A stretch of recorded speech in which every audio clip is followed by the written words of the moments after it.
Salut camarades, bienvenue dans l'émission. J'avais prévu une autre émission, mais là, vu ce que j'ai vu, il faut que je vous en raconte une. J'étais encore en train de regarder le canal et demi, là, Le Soleil se lève, là, les conneries conversanistes, de Lucien Lachance, et je lis qu'il raconte une anecdote qui lui est arrivée. Donc, je précise que le mec fait partie de l'ECP de Paris, l'équipe communautaire Paris, qui est une section du groupuscule de Conversano qui s'appelle Les Braves. Retenez bien le nom, Les Braves, vous allez comprendre. Et il raconte qu'il était dans le métro euh, et que d'un coup rentre une racaille en crise. Le mec parle fort, énervé, machin, mes couilles.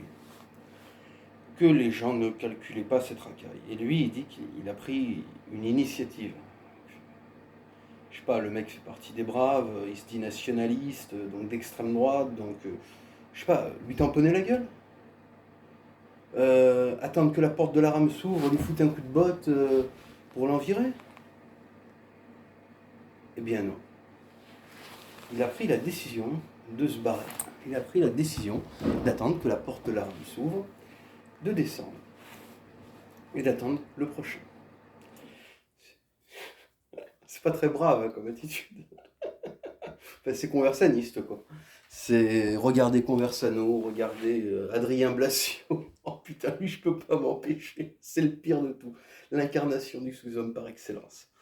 Euh, Et ce mec, le pire, c'est qu'il raconte son fait, mais en étant fier, et en donnant ça, mais comme un conseil, mais comme si c'était quelque chose d'exceptionnel, comme s'il avait accompli un grand fait. Et c'est là où je veux en venir. C'est que l'extrême droite aujourd'hui, c'est la fiotisation de l'extrême droite. À mon époque, j'étais skin. À l'époque des skins, les antifas ne foutaient pas des branlées à l'extrême droite. À l'époque, c'est nous qu'on leur foutait des branlées. À l'époque, ils n'osaient pas nous approcher. Quand on organisait nos manifs ou nos meetings, ils étaient 3 rues plus loin. Ils n'osaient pas approcher. Les racailles, à l'époque, on rentrait dans les cités, on collait, c'était pas eux qui nous agressaient, c'était nous qu'on les agressait. Parce qu'on collait et on tournait avec la voiture après, et s'ils allaient arracher les affiches, on y allait à coups de batte. Les racailles n'osaient pas nous emmerder. J'ai tenu une permanence au 5 rue Trachel, quartier complètement envahi. Ils n'osaient pas nous emmerder. Pourquoi? Parce qu'on savait se défendre. Parce que c'est la base. Parce que selon tous ces conversafiotes qui te disent pas de virilisme, ou comme le lâche de Jérôme Bourbon, que je hais autant que Conversano, qui avait dit il faudrait surtout pas qu'il y ait une guerre qui pète parce que nous la perdrions. Bande de fiottes. Mais c'est une honte. Mais bordel, comment veux-tu défendre ton pays si tu n'es pas capable de te défendre toi-même? Pour ça que le virilisme, contrairement aux conneries de Conversano, le virilisme est une composante majeure de l'ADN du nationalisme. Pourquoi? Parce que si tu n'es pas capable de te défendre toi-même, si tu n'es pas capable de défendre ta femme, si tu n'es pas capable de défendre ton périmètre, comment veux-tu pouvoir défendre ton pays? Explique-le-moi. Surtout quand on se dit nationaliste, d'extrême droite. Parce que c'est quoi au bout d'un moment? On est quoi? Notre but, c'est renverser l'ordre nouveau, enfin renverser l'ordre ancien pour instaurer l'ordre nouveau. À partir de là, c'est révolutionnaire. Mais putain, mais tu crois quoi sur les révolutionnaires? Tu crois que les révolutionnaires de 1789, c'était en fuyant l'incident qu'ils ont fait la révolution? Et en faisant de l'intellectualisme? Tu crois que... Je suis pas nazi, hein, mais tu crois que les SA qui ont amené Hitler au pouvoir, c'était en fuyant l'incident et en faisant de l'intellectualisme? Tu crois que les mecs qui ont fait le coup d'État pour le général Augusto Pinochet, c'était en fuyant et en faisant de l'intellectualisme? Tu crois que les bolcheviks en 1911, c'était en fuyant et en faisant de l'intellectualisme? Tu crois que les mecs à Castro et à Che Guevara, c'était en fuyant et en faisant de l'intellectualisme? Non, c'était en se battant. L'intellectualisme nous tue, vous n'avez pas compris? Justement, c'est que ces conneries d'intellectualisme, comme Bourbon, et les pseudo-intellectuels comme Conversano ou Lucien Lachance, qui parlent pendant des heures pour ne rien dire, qui écrivent des bouquins que personne ne lit parce qu'ils sont sans intérêt, euh, tu crois que c'est avec ça qu'on va faire quelque chose? Je vous l'ai dit déjà, toutes ces discussions, tous ces bouquins, tous ces machins ne servent à rien. Pour comprendre la situation, c'est très simple. tu regardes BFM TV et tu sors dans la rue. Et à part si tu habites le 16e arrondissement, en sortant dans la rue, tu comprendras d'où vient le problème. Les gens le comprennent, tu sais, les Français le savent. Les Français le savent. En sortant dans la rue et en regardant BFM, ils comprennent. Il n'y a pas besoin de bouquins. Il n'y a pas besoin de longs discours intellectuels. Il y a besoin de mecs qui frappent. Il y a besoin de mecs qui savent se défendre. D'ailleurs, ce qui m'énerve le plus dans l'extrême droite, c'est quand j'entends ces connards qui, quand ils voient une fille avec un extra-européen, vont dire pan, pab et compagnie. Mais espèce de fils de pute que tu es, la question que tu dois te poser quand tu vois cette fille avec celui-là, la question que tu dois te poser, c'est pas de te dire c'est une pute. Non. La question que tu dois te poser, c'est pourquoi est-elle avec lui et pas avec moi. Ça, c'est la question que tu dois te poser. Parce qu'en plus, toi, tu es avec personne. Donc tu vas dire pourquoi lui, il est avec elle et pas moi. Pourquoi elle est avec lui et pas moi. Alors qu'ils les traitent mal, et elles le savent. Ils savent pas gérer une femme, ils les traitent mal, ils les traitent comme des chiens, ils leur tartent la gueule, ils les insultent et compagnie. Ils savent pas les gérer. Contrairement à ce qu'on pense, les femmes aiment le romantisme et la délicatesse, elles nous préfèrent nous. Mais pourquoi elles vont avec eux et pas avec toi? Parce qu'une femme, ça cherche quoi? Ça cherche la sécurité. Elle veut un homme qui peut la protéger. Elle veut un mâle alpha. Si elle est avec lui et qu'elle n'est pas avec toi, ni avec tes copains, c'est parce que vous êtes une bande de sous-hommes.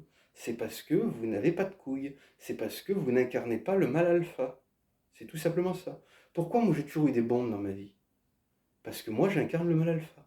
Parce que moi j'ai toujours su cogner. J'ai toujours su me défendre. J'ai toujours su défendre ma gonzesse.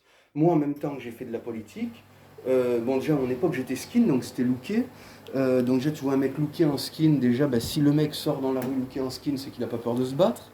Et en parallèle que je faisais de la politique, je faisais de la boxe américaine, je faisais du Krav Maga, je faisais du tir, je faisais de l'airsoft. Donc l'airsoft, tu vas me dire ça sert à rien, non, c'est très pratique pour le combat tactique. Parce qu'en France, en stand de tir, tu peux juste tirer au pas de tir, tandis qu'en airsoft, tu apprends le combat tactique, c'est pratique. Ça complète bien le tir. Si tu n'as pas de formation au combat, si tu n'es pas capable de te défendre, il ne sert à rien que tu ailles faire de la politique. On n'a pas besoin de toi. Crois-moi, la mouvance nationaliste n'a pas besoin de toi. Nous n'avons pas besoin de ton intellectualisme. Nous n'avons pas besoin de tes conférences qui durent des heures. Nous n'avons pas besoin de tes livres. Nous n'avons pas besoin de tes conneries. Nous avons besoin de gens qui sont capables de se défendre. De gens alpha, qui quand il y a un problème, interviennent.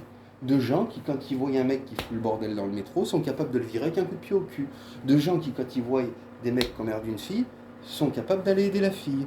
C'est ça que nous avons besoin. Nous avons besoin de gens qui se défendent. Nous avons besoin de virilisme. Ce qui ne marche pas, pourquoi la France se casse la gueule, c'est parce que l'usine à couilles a fermé. C'est tout simplement pour ça. C'est pour ça que le nationalisme ne peut pas exister sans le virilisme. Pour ça que, avant de t'engager en politique, va faire des sports de combat, va faire du tir, deviens déjà quelqu'un apte à te défendre. Et là, quand tu sauras te défendre, à ce moment-là, tu viendras me voir pour faire de la politique. Mais pas avant, parce qu'avant, j'ai pas besoin de toi, crois-moi. J'ai pas besoin d'un poids mort que je vais en plus devoir aller faire sa sécurité. Non. J'ai besoin d'un mec qui, si je lui dis on y va, on y va. C'est lamentable parce que c'est ça la décadence de l'extrême droite. C'est que maintenant, ça fait comme Zemmour, ils ont tous soutenu Zemmour. Ce mec ne devrait pas avoir le droit à la parole. Parce qu'il est comme Bourbon. Bourbon, il s'est reçu une baffe, il est parti en courant et en couinant comme un petit porc. Conversano, il s'est fait emmerder une fois par une bande de racailles, il a fui en Roumanie. Lucien Lachance, il voit une racaille et il descend du métro. Ces mecs-là n'ont pas le droit à la parole parce que ce ne sont pas des alphas. Parce qu'ils ont fermé leur gueule. Ça fait comme Zemmour, une fois on le voit dans une vidéo dans la rue, il se fait insulter en traînant ses commissions, là comme un vieillard de 90 ans, et il ferme sa gueule. Le mec, vous voyez Zemmour être capable de tenir une baston à la sortie d'une boîte? Non. Bon, il n'est pas capable de se défendre lui-même. Il s'est jamais battu, ça se voit. Un mec qui n'est pas capable de se battre, de se défendre lui-même, ne sera jamais capable de défendre son pays. Parce que ça commence par se défendre soi-même. Parce que ça commence toujours par un petit cercle, puis ça s'agrandit. Si tu n'es pas capable de te gérer, tu ne sauras pas gérer un pays. Si tu n'es pas capable de te défendre, tu ne sauras pas défendre un pays. C'est pour ça que Zemmour ne devrait pas avoir le droit à la parole. Comme Conversano ne devrait pas avoir le droit à la parole. Comme Lucien Lachance ne devrait pas avoir le droit à la parole.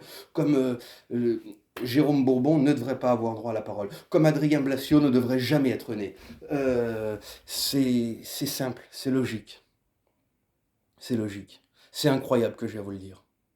Parce qu'en plus, vous parlez tous de défendre la France. Vous parlez tous de défendre l'Europe. Vous parlez tous de défendre votre identité. Vous êtes incapables de vous défendre vous-même. Vous êtes la honte des nationalistes. Mais vraiment. Quant à toi, Lucien, je te le dis, même si tu renies Conversano publiquement et que tu me prêtes allégeance publiquement, vu ton état de fiotitude, je ne peux rien pour toi. La seule chose que tu peux faire, c'est te faire opérer, changer de sexe et devenir une femme. Parce que quelqu'un comme toi, qui se comporte comme un lâche et qui fait l'apologie de la lâcheté, je vais te dire, comme aurait dit Freud, c'est sexuel à ce niveau-là. Tu n'es pas en état de donner, tu n'es bon qu'à recevoir. Deviens une femme.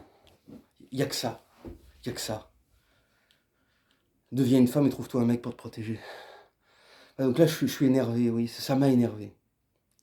C'est parce que je veux que toute cette fiotitude, cette extrême droite fiotisée dégage. Je veux que notre mouvement redevienne un mouvement d'alpha. Pour ça d'ailleurs que je dis pas droite, que je dis extrême droite, ce terme qui choque, parce que justement je n'ai pas peur de provoquer. Parce que d'ailleurs la droite a toujours été l'ennemi de l'extrême droite. Parce que du temps de Chirac, il y avait le Front républicain, et c'était l'union de la droite et de la gauche contre le Front national. Nous étions l'extrême droite. Et de toute façon, cette extrême droite, cette droite que vous avez, les Zemmour et compagnie, ça vient de Sarkozy, ça vient de la merde, ça vient du RPR, ça vient de l'UMP, c'est pas la vraie. On est l'extrême droite, on n'a pas peur de le dire.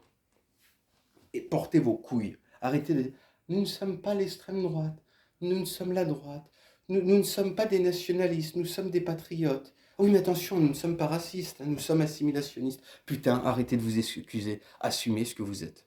Nous sommes ce que nous sommes.